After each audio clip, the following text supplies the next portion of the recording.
What's good? This is Marcus the Fingaz, Dafingaz. I don't know why I just did that gun.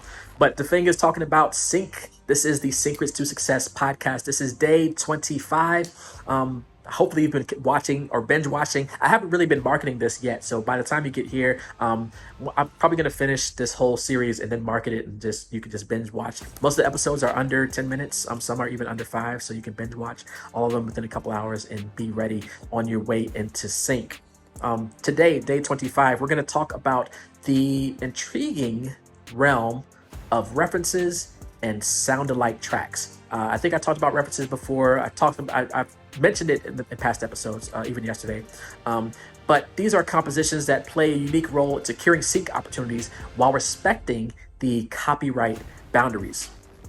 You have to understand that sound-alike tracks are basically temp tracks. If you hear the word temp tracks, a director might be working on a scene and they have what's called a temporary track where they put in the scene. It could be a song, and they're like, hey, this song works, but for whatever reasons we can't clear this song to use in the scene, or we don't want to clear this song in the scene because it would cost whatever.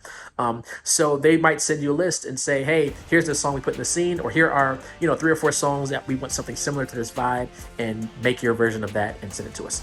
So that would be your sound-alike track, which is a vital role in sync licensing. Sound-alike tracks are compositions that capture the essence and the mood of a well-known song without directly copying it, and they fill the need for familiar sounding music without infringing on copyrights. It's a very thin line. Of course, if someone sends you a song and it's just a piano and vocal, obviously you want to create something that's just piano and vocal. Or maybe if you want to switch it up and just have guitar vocal, just have one instrument vocal. Tips for creating convincing sound-alike tracks are rooted in sort of meticulous craftsmanship, but even better, your ear. What do you hear? You have to study the original song closely. For me, I'm studying the melody, the instrumentation, the arrangement. I'm studying the tempo, the keys, is it major or minor? Is it changing a lot? If there are multiple references, which I enjoy, I like having 3 to 5 references for a opportunity. I'm not really a fan of the 30 reference playlists. If I get those that are that long, what I do is I listen to let's say a few seconds of each one just to get an idea, and I take notes. I have like the notes app on the phone or the notes app on my computer. I'm like, okay, this track, BPM, whatever, key, whatever. So I have I can hear what the key is. I don't have perfect pitch, but I can hear the key. I can go to my piano app and like, okay, this is in C, whatever. And then BPM, I just tap the BPM like either an app or on a computer thing, so I can get the BPM. So let's say I have 3 tracks. They're like range between 100 and 120 BPM. So I know that my track has to be in that range, 100 to 120. Let's say they're all between A minor and C minor. It's like, okay, maybe mine needs to be like an A or B flat in that range, because maybe that sonic range fits for the scene. A lot of times we don't get the visuals for sync, so it's like, use the references. Those are clues. It's basically the blueprint. Like, hey, we want songs like this.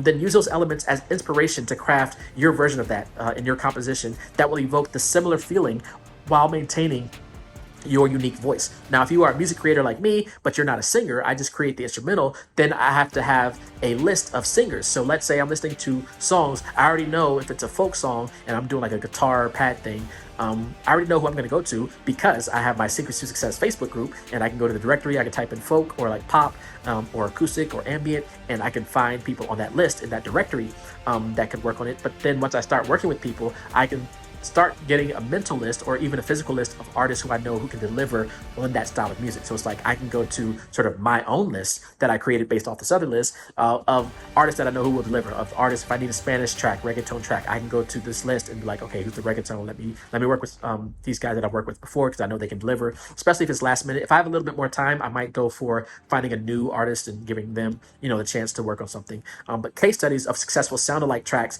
showcase their effectiveness in sync placements. As I mentioned 2 days ago, this actually was an exact sound-alike because it was a cover and it had to be the exact sort of arrangement of the song. So the music that I had to create had to sound sort of like the original. I kept the same chord progression, studied the original music, added some instruments to it, or did my version of it. I didn't play like the piano exactly like the piano on the original is. I did my version of it and then added like some electric piano, some organ stuff. But there were elements in there from the original just inspired by the original. It's like, okay, obviously there's gonna be piano and a bunch of vocals because it's like a Broadway musical track. There's like a bass, so I put in like my bass, key bass. I played in church for over 25 years, so I can pick these elements out because every Sunday for over 25 years, almost 30 years, I was had to learn basically a concert, basically 15 plus songs each Sunday. And these are like commercial songs that are released by big gospel artists. And some songs are simple. Some songs were like so complex. Basically, they were like, a jazz or standard or like a snarky puppy type deal. They were insane. Having that ear, having training my ear from the church space, I can take those elements and apply that to the sync licensing space, and I can pick out the elements of a song. It's like, okay, this uses this drum pattern. I can just use this drum pattern, hi-hat, snare, whatever, 4 on the floor beat, pop thing, and figuring out those elements. And you can demonstrate how these compositions can enhance the storytelling of a scene, and you can avoid the legal complications. So that's the big thing. You want to make your version of that, but you want to avoid the legal complications. And then you want to learn from these examples that can inform your sound alike endeavors. Some sound alikes that I like doing, I have probably 3 or 4 versions of Happy by Pharrell, which is a big thing in sync, a big reference. So I've been trying to get my version of Happy, and hopefully have one of those things plays. There's a song called, is it Time? I think it's called Time. Hans Zimmer. It was on Inception. What is it, 10, 11 years ago, whenever Inception came out. Big song. And I have a couple versions of that, like my version of that. It's really, that song is really like 3 or 4 chords, which is, when you think about it, it's like, it's so simple, but it's like the element, it changes, it evolves over time. Pun intended, evolves over time. I have my version of Time. So when you get these references, you're like, okay, what can I do here? It's a minor key, it's 4 chords. What 4 chords can I use in my thing? They're using strings and whatever, so maybe I'm going to use some strings. But just try to, it's a thin line, like I said, you want to avoid those legal things, because legal considerations are paramount. You want to ensure that your composition doesn't cross that line into copyright infringement. If needed, maybe you can seek like legal advice or a musicologist who can make sure that your song doesn't infringe. I haven't done that. I haven't had a need to do that yet. But the big thing with sound alikes is making sure if it does sound too close, or if it is a cover, like I mentioned 2 days ago, you want to get the proper licenses and permissions when required. So when you pitch sound alike tracks, you want to highlight the familiar yet original qualities. So you can say, if you're given references from a library, you can say, hey, this was inspired by that one reference. Say that to the library if you want.